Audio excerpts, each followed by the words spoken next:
In the US, some individuals are executed decades after their crimes, at an age when they can no longer walk, see, or even fully understand what's happening. One was 94, another was in a wheelchair. Some had advanced dementia or needed full-time medical care. But their sentences were still carried out. This raises a complex question.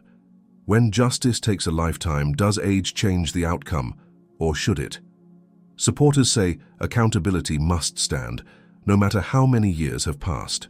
Opponents argue that executing elderly inmates, many of whom are frail and seriously ill, crosses an ethical line. This isn't just a legal issue, it's a moral one. And as the US remains one of the few countries that still carries out capital punishment, the debate only grows louder. What follows are 10 of the oldest people ever executed in modern US history. Their crimes, their final meals, and their last words paint a chilling picture of justice delivered late, but not denied.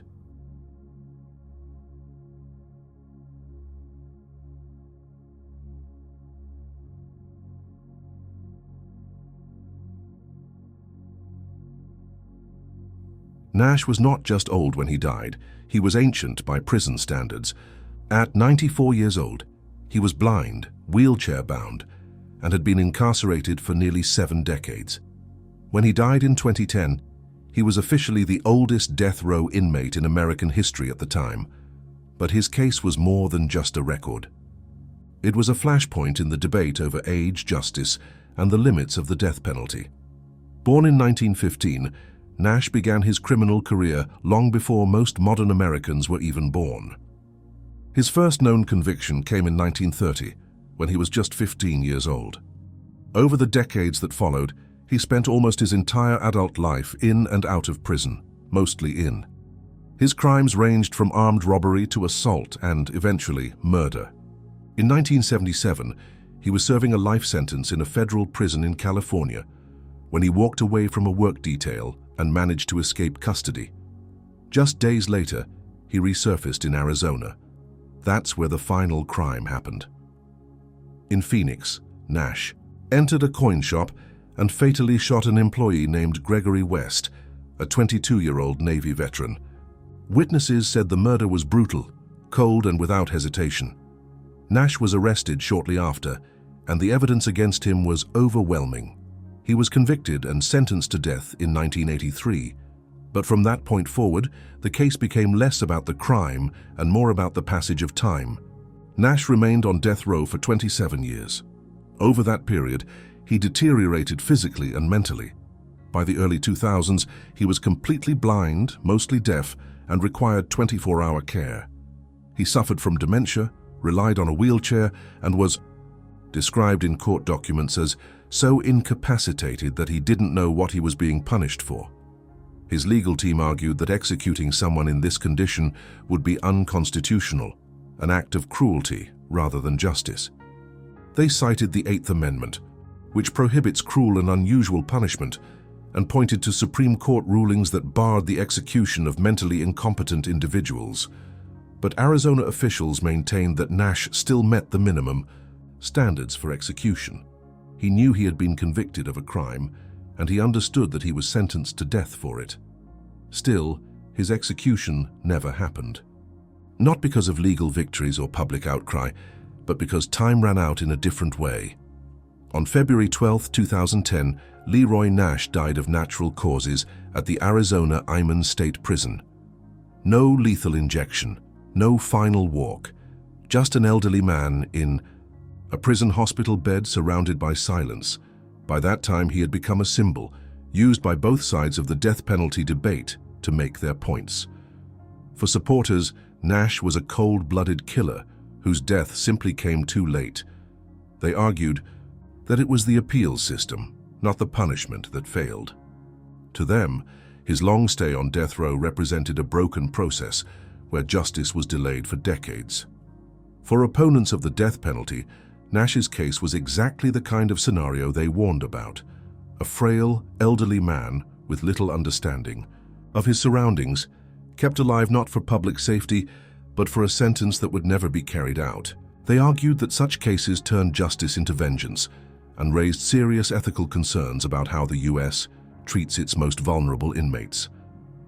Nash's last years were spent in near total isolation. He reportedly had no visitors. His meals were simple and unremarkable, typical prison fare, nothing like the traditional last meal given before execution. In fact, no special meal was ever ordered. No final words were recorded. His death came quietly, not in the dramatic fashion that death row cases usually invite, but with the resignation of a man whose fate had already been sealed by age and time. There was no media frenzy when he passed, no protests, no grand statements from politicians, just a line in the news. Oldest death row inmate dies in Arizona prison. That was the final note in a life defined by violence, confinement, and ultimately debate. Was justice served, or was it simply overtaken by biology? Leroy Nash never faced execution, but his name continues to echo through legal classrooms, court debates, and ethical discussions across the country. His case remains one of the clearest examples of how the death penalty, especially when delayed by decades, forces the public to ask hard questions. Not about guilt or innocence, but about what it means to carry out justice when the person punished has already been stripped of everything but life itself.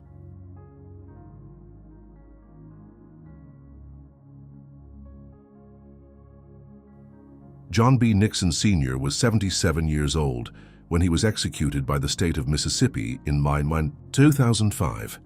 At that age, many men are enjoying retirement, spending time with grandchildren, or reflecting quietly on a long life. But Nixon spent his final years on death row, not seeking to extend them, but openly inviting his own end. His case wasn't just about crime and punishment. It was about a man who stopped fighting to live. Born in 1928, John Nixon had served in the military and worked as a car salesman. For much of his life, he appeared ordinary, if not respectable. But in 1985, everything changed when he was hired to kill a woman named Virginia Tucker. The motive was rooted in money and vengeance. Virginia's ex-husband, Thomas Tucker, allegedly paid Nixon $1,500 to carry out the hit. And Nixon did exactly that, shooting Virginia in her home while her children were present. He was arrested shortly after and convicted of capital murder. During the trial, Nixon's defense argued that he wasn't the shooter, but only present at the scene. The prosecution, however, laid out a clear timeline and motive. Witnesses placed him at the house. Physical evidence confirmed his role. And the jury, after less than 2 hours of deliberation, sentenced him to death in 1986. Nixon didn't resist the verdict. In fact, for the next 19 years, he made it clear he wasn't interested in delay. Unlike most death row inmates who exhausting every appeal, Nixon did the opposite. He waived multiple opportunities to challenge his sentence. He even asked his attorneys to stop filing petitions. According to court records, Nixon believed death was preferable to decades of incarceration. He didn't want to spend the rest of his life in a cage. He wanted what the court had ordered, and so in 2005 the process moved forward. As the date approached, Nixon remained calm. Prison staff described him as cooperative, even cordial. He declined to fight the execution through any last-minute legal maneuvers. He had one request: pepperoni pizza for his final meal. Nothing elaborate, no gourmet selections. Just a simple pizza, the kind you might order on any Friday night.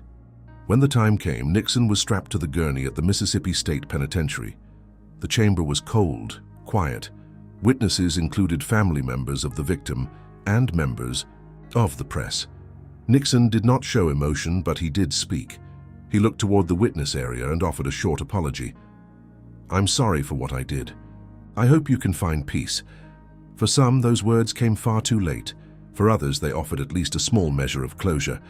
At 6:25 p.m., the first drug was administered. Nixon did not struggle or resist. Within minutes, he was declared dead. At 77, he was one of the oldest individuals ever executed in modern U.S. history, and the oldest to be executed since capital punishment was reinstated nationally in 1976 at that point. Public reaction was mixed. Some questioned whether executing a man of his age still served a meaningful purpose. After all, Nixon was clearly no longer a physical threat to society. Others pointed out that age should not be a shield against accountability. The brutality of Virginia Tucker's murder remained unchanged, no matter how old the killer became. But Nixon's case stood out for another reason too. He was one of the few death row inmates who didn't resist execution, who didn't beg for time or plead for mercy. He accepted the sentence, even embraced it. In a system where inmates typically spend decades fighting to avoid the inevitable, Nixon chose instead to walk into it. His story challenges assumptions about guilt, remorse, and justice. Was he resigned to his fate out of conscience, or simply weary of confinement? Did he want to atone or just escape the slow erosion of prison life? What's clear is this: John Nixon died the way he lived his final years, without fear of what was coming and without resistance. His name rarely appears in headlines or legal textbooks, but in the history of capital punishment, his case is quietly remarkable, not for the crime, but for the way he faced the end.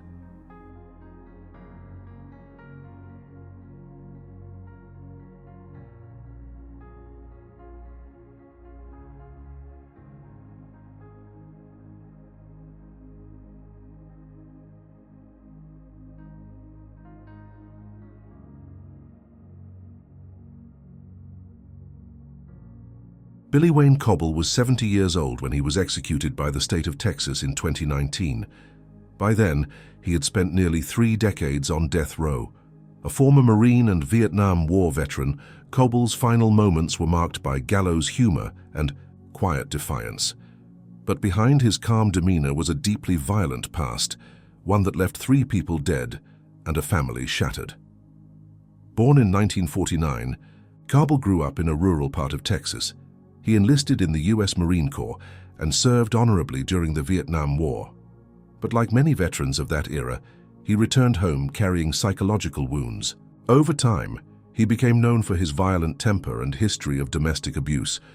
Those tendencies would later culminate in one of the most horrific crimes in Texas history. In August 1989, after a bitter divorce from his estranged wife, Karen, Cobble launched a brutal attack against her family. He kidnapped Karen, tied her up and assaulted her. Then he drove to the home of her relatives and murdered her father, Robert Vischer, and her 2 brothers, Bobby and Billy. All 3 men were shot to death in what prosecutors later described as an act of pure vengeance. Cobble was arrested the same day. At his trial, the jury heard testimony about his long history of violence, threats, and disturbing behavior. The evidence was overwhelming, and in 1990, he was convicted of capital murder and sentenced to death. But what followed was not a quick path to justice. Cobble spent the next 29 years appealing his case, with multiple stays of execution and legal delays. At times, it seemed as though he might die of old age before facing the sentence. Still, the courts eventually ruled that his execution could proceed. By the time Cobble entered the death chamber in 2019, he was frail, thin, and soft-spoken. Yet he retained a sharp wit. His final words were directed to the warden and witnesses. "Yes, sir, that will be $5, he joked, as the lethal drugs began to flow. Then he turned serious, offering a final message to his loved ones. "I love you, that will be it." His last meal? Fried chicken, French fries, and sweet tea. He ate it slowly, methodically, as if savoring each bite. To prison staff, he appeared relaxed, even peaceful, like a man who had made peace with his fate. The execution sparked debate across Texas and beyond. Supporters of the death penalty saw it as a long overdue end to a gruesome crime. Opponents questioned the point of executing a 70-year-old man who had spent nearly half his life behind bars. Was this justice, or simply ritualized retribution? One of the most powerful moments came not in the death chamber, but at his funeral. Cobble's son, who had visited his father regularly for years, described the pain of watching a parent fade away behind prison walls. He spoke not to excuse the crimes, but to humanize the man who committed them. "He did terrible things," he said, "but he was still my dad." For the families of the victims, however, there was no ambiguity. 3 loved ones were taken in a single day. Their pain had lingered for decades, delayed by a system that moved painfully slow. To them, Cobble's execution was not cause for celebration, but a long-awaited final chapter. Cobble's story is layered, marked by war, trauma, and rage. Some point to his military service and PTSD as contributing factors, arguing that more support might have altered his path. Others say that nothing can justify the calculated murder of 3 innocent men.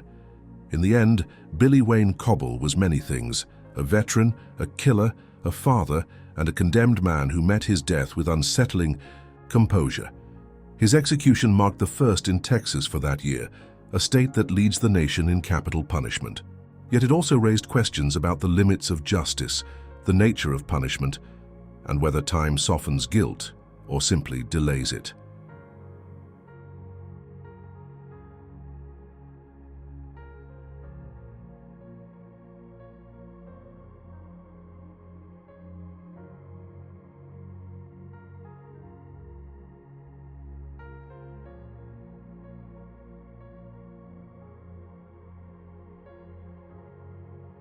Clarence Ray Allen was 76 years old when he was executed by the state of California in January 2006. He was blind, diabetic, and confined to a wheelchair. His heart had failed multiple times in the months leading up to his execution. But despite his frail condition, Allen remained on death row not just for past crimes, but for orchestrating a cold-blooded murder plot from behind prison walls. Born in Oklahoma in 1930, Allen's early life was relatively ordinary. He worked in farming, got married, and raised children. But by the time he reached middle age, Allen had turned to crime. He formed a burglary ring in California and grew increasingly violent. In 1974, he was convicted of ordering the murder of a 17-year-old girl, Mary Sue Kitts, after she threatened to expose his criminal activities. The young girl was strangled and dumped into a canal. Allen was convicted of the killing in 1977 and sentenced to life in prison without the possibility of parole. But life behind bars didn't stop him. While at Folsom Prison, he became enraged that witnesses had testified against him in the Kitts trial. From inside his cell, he conspired to have them silenced. On September 5, 1980, Allen's birthday, his hired hitman, Billy Ray Hamilton, walked into Fran's Market in Fresno, California. There, Hamilton executed 3 people: Brian Schlatewitz, Douglas White, and Josephine Rocha. All were connected to Allen's previous trial. The murders were brutal and calculated. Allen was soon indicted again, this time for conspiracy to commit triple murder. His second trial ended in a death sentence. The evidence was damning: prison informants, recorded conversations, and a clear link between Allen's orders and the bloody outcome.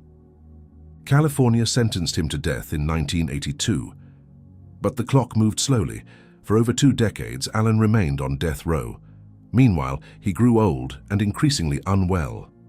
By 2005, he was legally blind and suffered from advanced diabetes and a nearly failing heart. Supporters argued that executing such an elderly, debilitated man was inhumane and served no deterrent purpose. A clemency petition was filed, emphasizing his health and age. California Governor Arnold Schwarzenegger denied it. When the date of execution arrived in January 2006, Allen needed to be wheeled into the death chamber.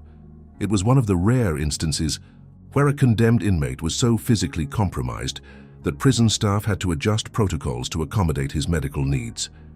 His last meal? He declined a special one, instead opting to eat the standard prison dinner. He was offered the chance to say final words. With calm resolve, he said, "My last words are, Hoka hey, it's a good day to die." The phrase, often attributed to Lakota warriors, was interpreted by some as a bold embrace of his fate. To others, it felt disturbingly theatrical. Lethal injection was administered shortly afterward. Allen's death reignited the ethical debate about capital punishment for the elderly. Critics asked, what is gained by killing a blind, wheelchair-bound man decades after his crimes? Is justice still justice when it comes so late? The families of the victims didn't hesitate in their response. For them, the pain of losing their loved ones had not diminished with time. They described Allen's execution not as vengeance, but as the state's long-overdue accountability. Allen's case also raised concerns about the prison system's ability to monitor and control dangerous inmates. Despite being locked up, he had managed to orchestrate multiple murders, a chilling reminder that even life sentences can come with loopholes for the violent and determined. Clarence Ray Allen was the second oldest person executed in modern U.S. history at the time. His death became a focal point in legal and moral debates across the country. Supporters of the death penalty cited his ruthless actions as justification. Opponents pointed to the image of an elderly man strapped to a gurney as evidence of a broken system.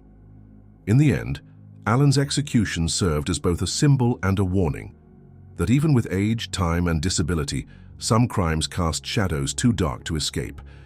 And for the state of California, which seldom carries out death sentences, Allen's case became an exception, one that continues to echo in discussions on justice, mercy, and the long arm of the law.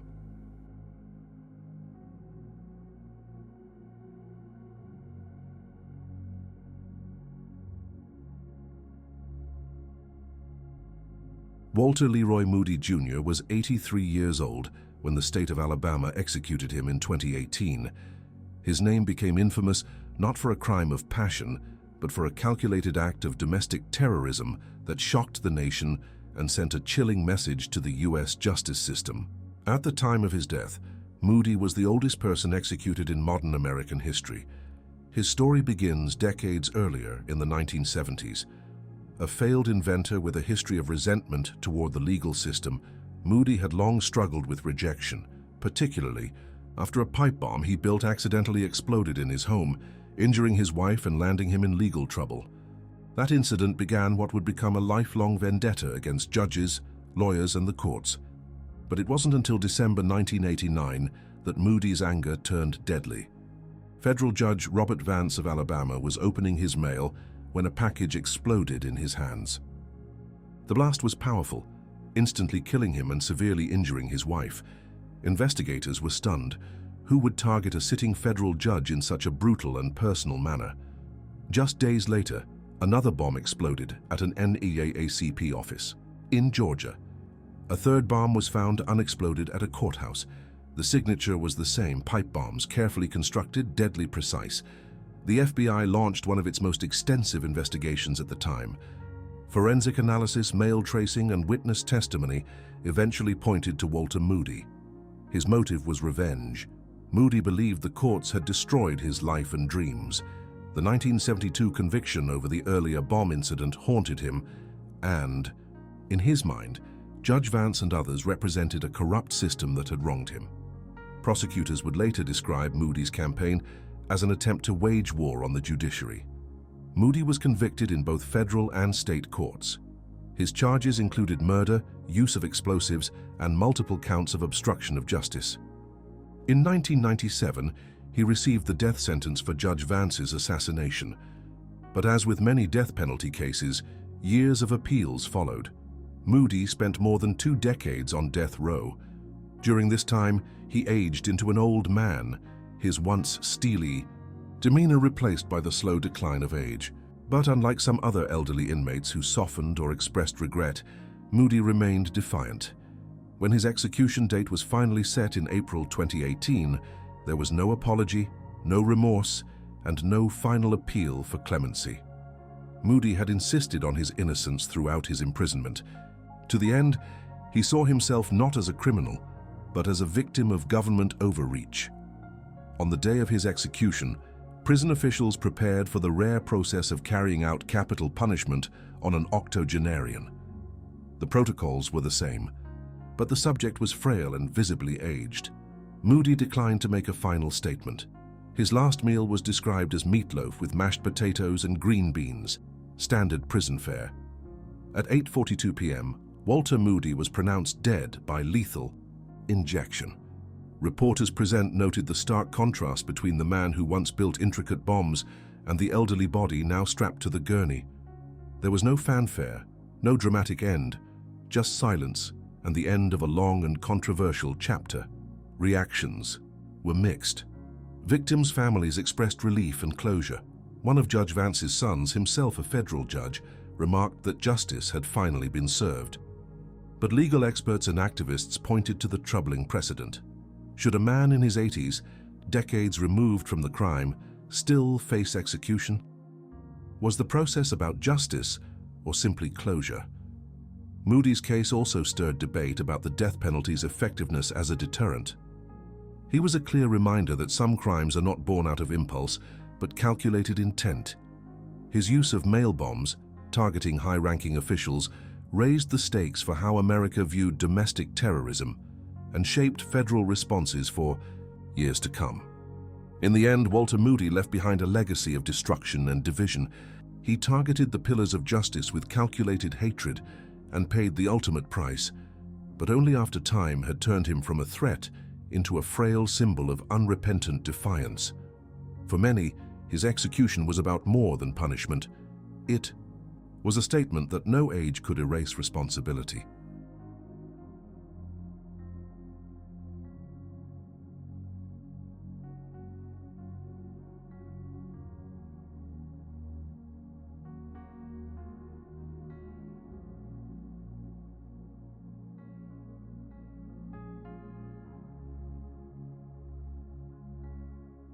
James Barney Hubbard holds a grim place in U.S. history as one of the oldest people executed in modern times.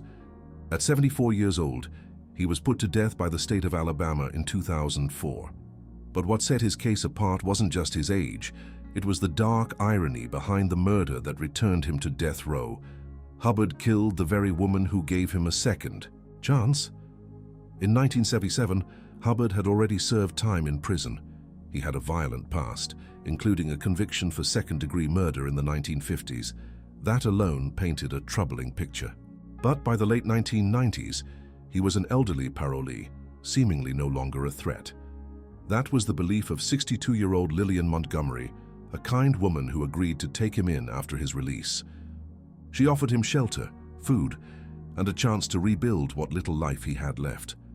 For a time, it looked like Hubbard might live out his days quietly, but behind his aging exterior, something darker still lingered. In 1982, just months after his release, Montgomery vanished. Friends grew suspicious when she missed appointments and failed to return calls. Their worst fears were confirmed when her body was discovered, shot, wrapped in bedding, and left in the woods near her home in Baie, Tuscaloosa, Alabama. The police found evidence of theft. Montgomery's car, checkbook, and jewelry were missing. Suspicion quickly turned toward the one man who knew her routine intimately, James Hubbard. It didn't take long for authorities to build a case. Forensics. Evidence linked Hubbard to the scene. Witnesses recounted his erratic behavior, and financial records showed attempts to forge Montgomery's checks. He was arrested, charged, and convicted of capital murder in 1982. Despite the gravity of his crime, Hubbard remained on death row for more than 2 decades. Legal wrangling, appeals, and debates about his health and mental capacity slowed the process. As he aged, concerns grew. By the time his execution date arrived, Hubbard was in a wheelchair, suffering from multiple ailments and required oxygen support. Some argued he was too old and too frail to be executed.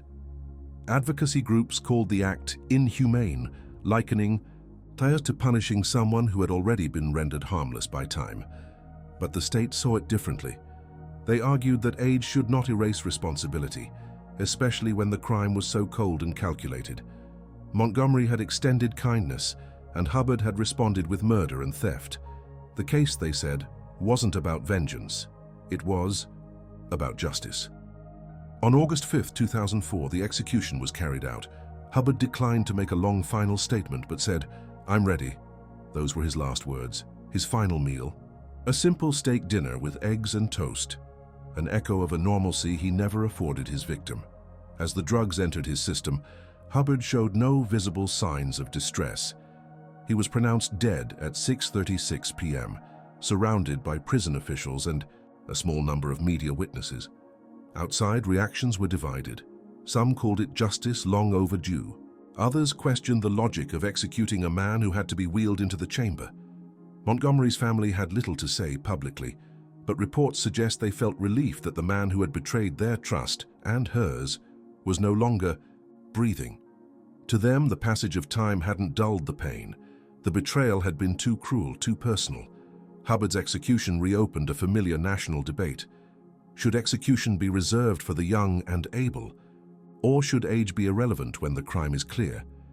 Legal scholars noted that Hubbard's case was emblematic of a broader trend, an aging death row population in America, many of whom committed crimes decades earlier and were only now facing consequences. For some, the case showed how long justice can take.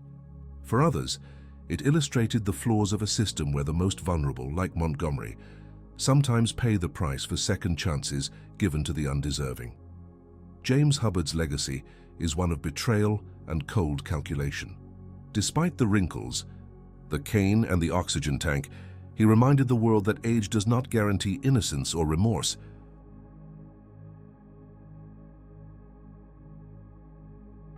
Oscar Franklin Smith was 75 years old when he stood on the brink of death in the state of Tennessee. His case stirred a storm of controversy, not only because of his age, but because of the persistent claim he made for more than 3 decades that he was innocent. In 1989, Smith was convicted of a brutal triple murder. The victims were his estranged wife, Judy Robert Smith, and her 2 sons from a previous marriage, Chad and Jason Burnett. The scene was horrific. The mother had been shot, the sons stabbed. Blood stained the walls of their Nashville home. Investigators quickly zeroed in on Oscar, who had a known history of domestic conflict with Judy and had allegedly made threats in the past. The prosecution's case was built around circumstantial evidence. A bloody handprint was reportedly matched to Smith, and they presented a motive rooted in anger and control. But even during trial, questions were raised about the strength of the forensic analysis and whether the evidence truly proved guilt beyond a reasonable doubt. Oscar Smith maintained his innocence from the beginning. He claimed he was elsewhere when the murders occurred and insisted that he had no reason to harm the boys he had helped raise. Throughout the years, his legal team filed numerous appeals, many of them based on alleged flaws in the forensic evidence. Over time, newer technologies and testing methods began to challenge the reliability of the original conviction. In 2022, just days before his scheduled execution, Smith was granted a temporary reprieve after his attorneys presented new DNA evidence, suggesting that an unknown third party may have been at the crime scene. A partial DNA profile found on the murder weapon reportedly did not match Smith. The revelation reignited the debate. Was Tennessee about to execute a man who didn't commit the crime? Despite the new evidence, the courts were not swayed. In 2023, after years of delays and appeals, the execution date was rescheduled. Smith, now confined to a wheelchair and heavily medicated due to age-related illnesses, faced the reality of his death sentence. His final day arrived quietly. There were no loud protests outside the prison, no last-minute calls from the governor. In the execution chamber, he was asked if he had any final words. He simply said, "The truth will come out." It was a haunting phrase, filled with quiet, defiance, and a lifetime of unanswered questions. Smith's last meal was a cheeseburger, French fries, and apple pie. A meal as ordinary as the man some believed was anything but guilty. He ate slowly, quietly, reportedly at peace. At 7:12 p.m., the lethal injection began. Smith lay still as the drugs took effect. By 7:19 p.m., he was declared dead. Witnesses said the scene was calm, with no apparent suffering. But for many watching, it was far from peaceful. Critics immediately raised concerns about the unresolved DNA questions.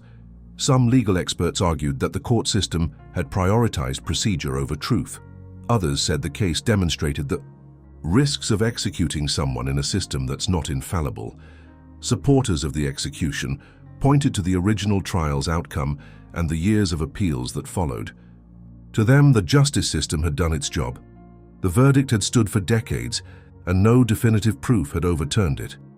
Yet, for death penalty opponents, the Oscar Smith case became a symbol of everything they feared about capital punishment. That it's irreversible, that it can be influenced by flawed evidence, and that in rare but tragic cases, it might be wrong. After the execution, Smith's children and grandchildren issued a short statement. They said they loved him, believed him, and would continue to push for posthumous exoneration. Whether that ever happens remains to be seen. Oscar Smith died with a question hanging in the air, a question that may never be answered. Was justice served, or was it buried alongside him?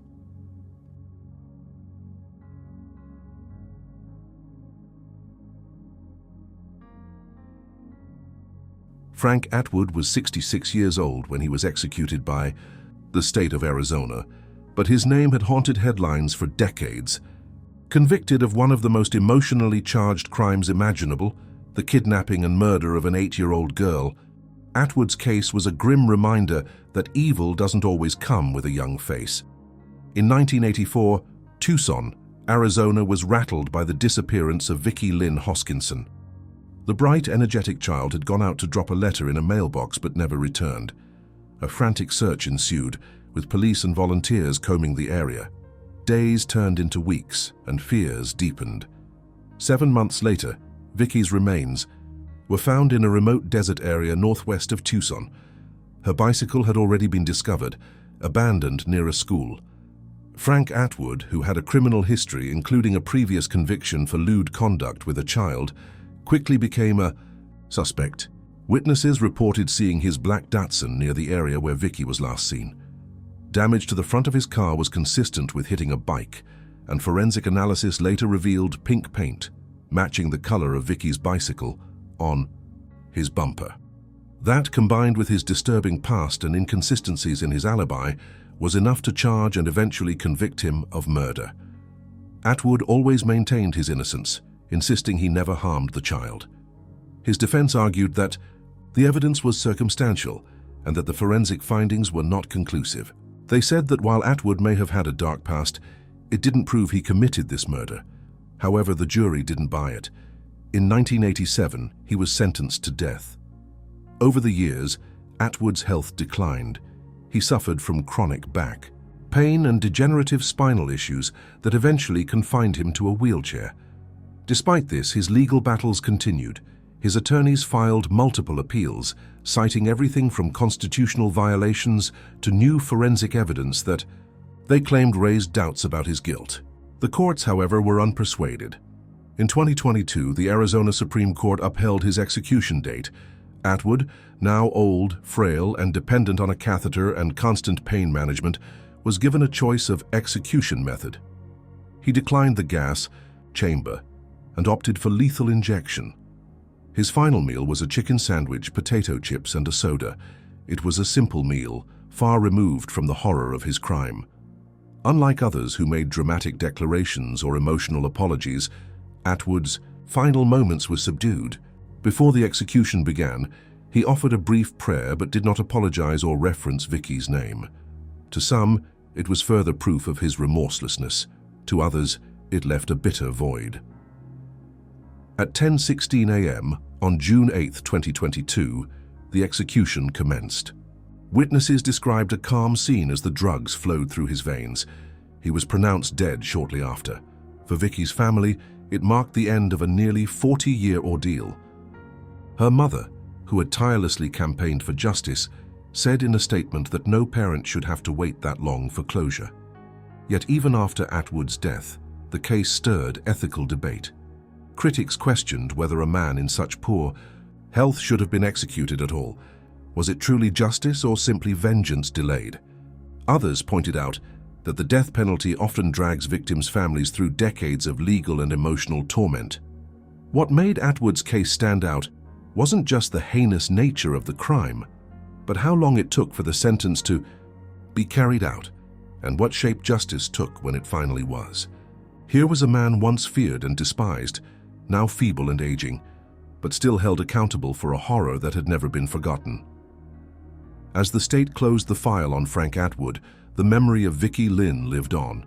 Her family continued to advocate for missing children and support other families affected by violent crime.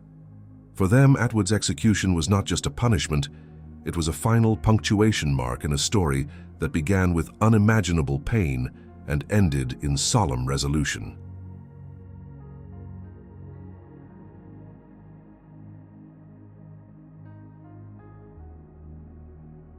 On April 19, 2000, Tennessee carried out its first execution in 40 years.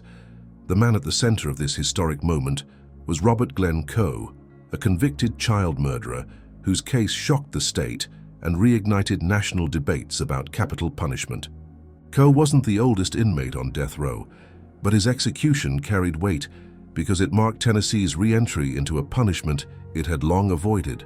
The crime was as disturbing as it was tragic. On September 1, 1979, in the small town of Greenfield, Tennessee, 8-year-old Carrie Ann Medlin disappeared. She had been riding her bike home from a friend's house when Coe, a 23-year-old man with a history of mental illness and disturbing sexual fantasies, lured her into his car. He claimed he needed help finding his own daughter. The girl, trusting and compassionate, agreed to help. She never made it home. Coe took Carrie Ann to a remote field where he sexually assaulted her and ultimately murdered her. When she began to pray aloud, he reportedly panicked, afraid that she might identify him. In his confession, he said he couldn't take it and slit her throat. He later led investigators to the spot where her body was found. The gruesome details, combined with Coe's admission, left little room for doubt. Despite his clear confession, Coe's legal team pursued an insanity defense. They argued that his history of mental illness, including multiple psychiatric hospitalizations and diagnosed psychosexual disorders, made him unfit for execution. But the jury found otherwise. In 1981, he was sentenced to death. For nearly 2 decades, Coe remained on death row. His appeals, which stretched into the late 1990s, centered around his mental competency. Experts were divided. Some argued he was deeply disturbed and did not understand the nature of his punishment. Others said he knew exactly what he had done and why he was being punished. As Tennessee prepared to resume executions, Coe became the subject of intense public scrutiny. Advocacy groups protested, calling the execution of a mentally ill man inhumane. But Carrie Ann's family and many in the community believed justice had been delayed far too long. When Coe's execution date was finalized, it sparked a media frenzy. On the eve of his death, he was given a last meal of pepperoni pizza, baked, potatoes with sour cream, onion rings, chocolate milk, and a slice of cherry pie. He reportedly ate calmly and without emotion. Unlike others who fasted or declined their last meal, Coe seemed indifferent to the gravity of what lay ahead. In his final hours, he met with clergy and spoke to prison officials, but made no public statement to Carrie Ann's family. His last recorded words were, "I hope God forgives me, I hope my family forgives me." There was no mention of his victim by name, no direct apology. Just after 1 a.m. at the Riverbend Maximum Security Institution in Nashville, the lethal injection began. Witnesses described the execution as clinical and quiet. Within minutes, Robert Glenn Coe was pronounced dead. For the Medlin family, who had waited over 20 years for justice, the execution brought closure, though not peace.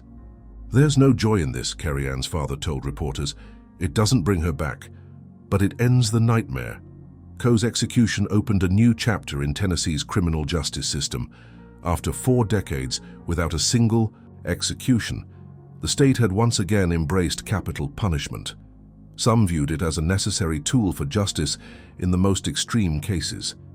Others saw it as a regressive step, especially in light of Coe's mental health history. Today, the legacy of Robert Glenn Coe remains controversial. While few dispute the horror of his crime, many still question whether a man diagnosed with severe psychiatric disorders should have been put to death. His execution underscored the unresolved tensions surrounding mental illness, justice, and the ultimate punishment. But for the people of Greenfield, and especially for Carrie Ann's loved ones, the final chapter in Coe's story was about accountability. Her child had been stolen, and after 21 long years, her killer had finally answered to the law. David Earl Miller was far from the oldest on this list, but his case still struck a nerve across America. At 61 years old, with a terminal illness and decades behind bars, many wondered why now?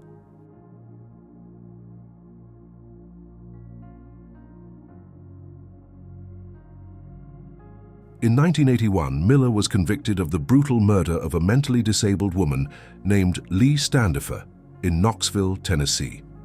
The crime was gruesome. Standifer, only 23 years old, was found beaten to death with a piece of firewood. Miller had met her just hours before. The attack shocked the community, and his conviction came swiftly. But what followed was decades of delay.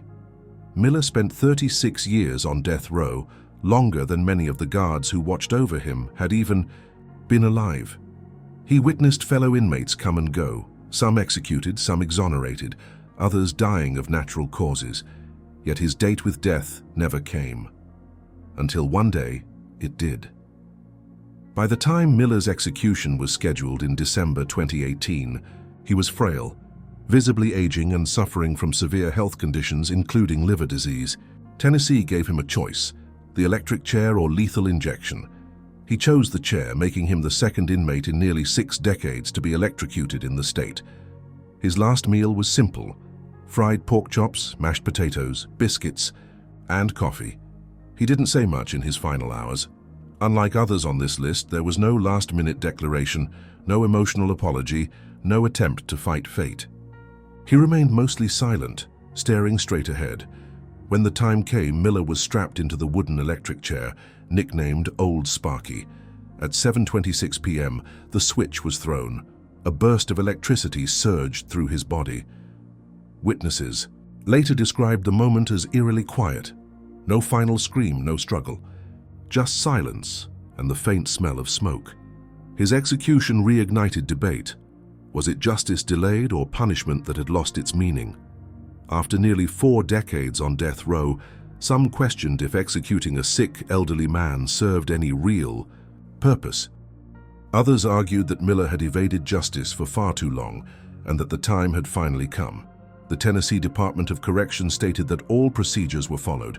Still, civil rights advocates and anti-death penalty groups raised concerns about using the electric chair in modern times, calling it outdated and inhumane. They pointed out that Miller's declining health, both physical and mental, should have been enough to halt the process. But for the family of Lee Standifer, the victim who had no say in her fate, the execution brought closure.